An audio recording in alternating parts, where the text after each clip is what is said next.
جب آپ کسی کی خوشی اور غم میں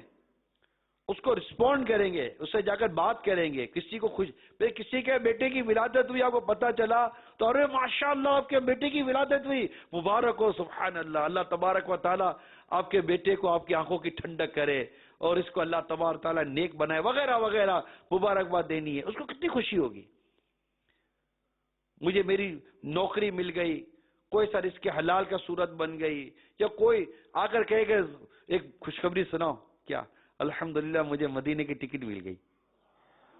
میں عمرے پہ جا رہا ہوں، میں حج پہ جا رہا ہوں، ماشاءاللہ آپ کو اللہ تعالیٰ کے کرم سے بلاوا آ گیا، ماشاءاللہ میرا بھی آقا کی بارگاہ میں سلام عرض کر دیجئے گا۔ یوں کر کے آپ اس کو بتائیں تو صحیح کہ آپ کے اس خوشی میں مجھے بھی خوشی ہو رہی ہے، کم از کم چہرے پر ہی بشاشت لے آئے نا، اس کو زندگی بھر یاد رہے گا۔ اور اگر کسی کا خدا نہ خواستہ کسی کے یہاں موت میت ہو جائے، کوئی انتقال ہو جائے، ابھی پچھلے دنوں کی بات ہے، مجھے بہت ایک زبردست اسلامی بھائی ہیں، انہوں نے خود کہا کہ بولا میری والدہ کا انتقال ہو گیا، تو مجھے فلاں فلاں کے بارے میں مطلب کہ ہے کہ وہ میرے اتنے قریب ہیں، لیکن انہوں نے میری والدہ کے انتقال پر مجھ سے تعزیت نہیں کی، اور میں بھول نہیں سکتا، میرے دل میں بیٹھی ہوئی یہ بات۔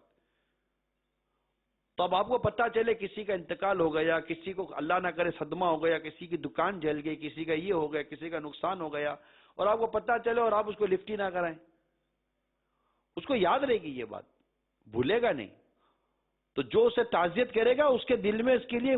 جگہ بنے گی، اس کو اچھا لگے گا کہ میرے غم میں میرے ساتھ شریک ہے، وہ میری خوشی میں میرے ساتھ شریک ہے۔ اور جو کرنا ہے سچے انداز میں کرنا ہے، خوشامدی جھوٹی خوشامد نہیں کرنی،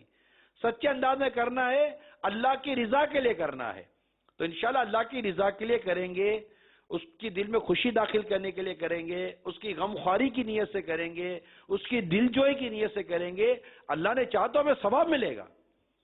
اور نہ کرنے کی صورت میں سامنے والا دل میں رکھ لے گا۔ اور اگر کوئی نیکی کی دعوت دینا چاہتا ہے تو اس کی نیکی کی دعوت